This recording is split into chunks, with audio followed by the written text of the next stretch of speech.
आने के जो तरीके हैं ना, इन पे हम बात करेंगे। कॉलेज ही हमारे पास, चलो अटेंड करते हैं। अस्सलाम वालेकुम। जी। Good healthy morning. Good healthy morning.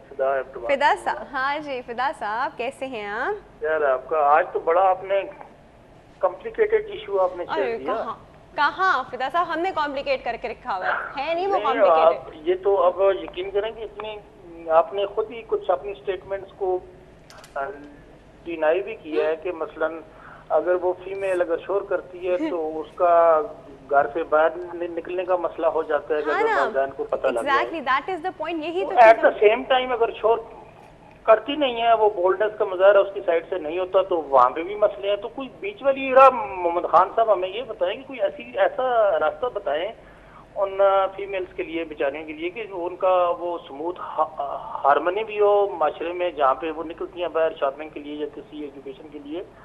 और उनके ऑब्वियसली उनके जहन में ये जरूर होता है कि अगर हमने शोर मचाया तो हमारी फैमिली को अगर इल्म हो गया तो हमारे लिए लिमिटेशंस हो जाएंगी।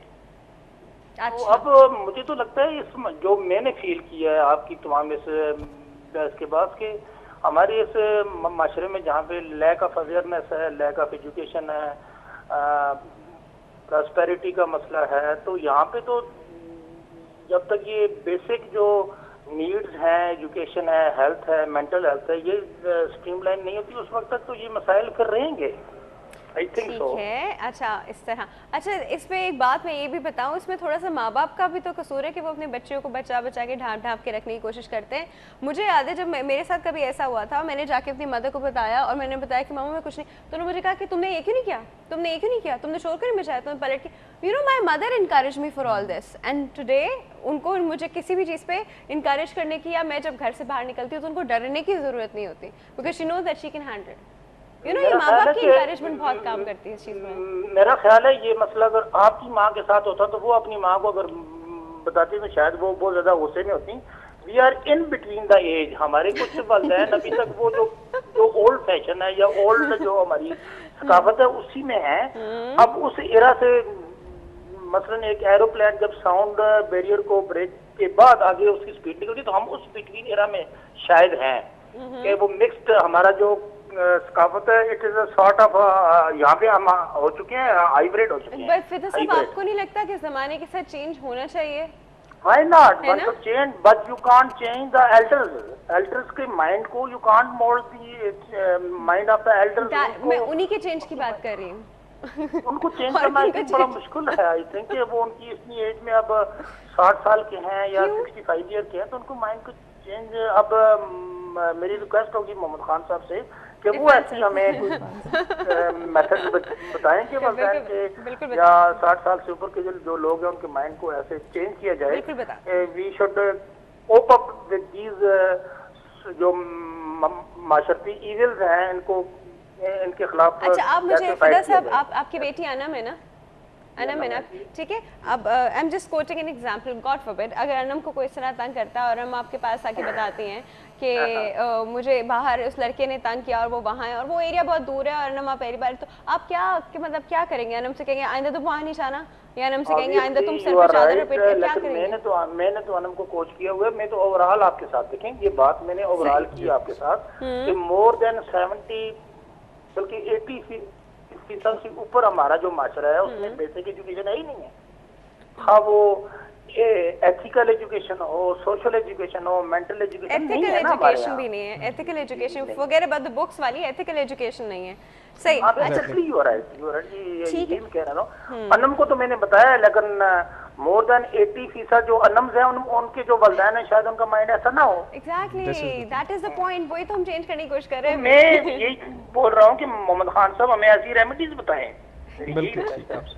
मोहम्मद इरफान साहब, चलिए भाई, थैंक यू सो मच। बड़ा अच्छा पॉइंट रेज किया है और बीच का रास्ता बताने की जो उन्होंने बात की है ना, तो ये ज़रूरी है कि उसका कोई ऐसा सोल्यूशन निकाला जाए जो एक्सेप्टेबल हो। सबसे पहली बात है कि बच्चे का इंस्टीट्यूशन कौन सा है, मदर होती है या उसके पेरेंट्स हैं या घर है, ठीक है, तो उसको घर से फुल एम्पावरमेंट मिलनी चाहिए। उसके घर से उसको प्रिपेयर करके भेजना चाहिए कि बेटा आप बाहर जा रहे हैं, आपके साथ ये मसाइल हो सकते हैं, क्योंकि हम अपने बच्चों की एजुकेशन पे बहुत कंसर्न होते हैं, उनके अपब्रिंगिंग पे बहुत कंसर्न होते हैं कि हमारा बच्चा ऐसा बने, ये उसमें चीज़ें आएँ। तो उसके साथ साथ सोसाइटी में, क्योंकि सबसे उसने जाना है जंगल में, सोसाइटी में हर तरह के लोगों से उसने मिलना है, उसको अच्छा एनवायरनमेंट भी मिलेगा, बुरा एनवायरनमेंट भी मिलेगा, रश वाली जगह मिलेंगी उसको। आजकल जिस तरह के हालात हैं कि हालात का पता नहीं, किसी वक्त भी कुछ कैसी भी सिचुएशन क्रिएट हो सकती है।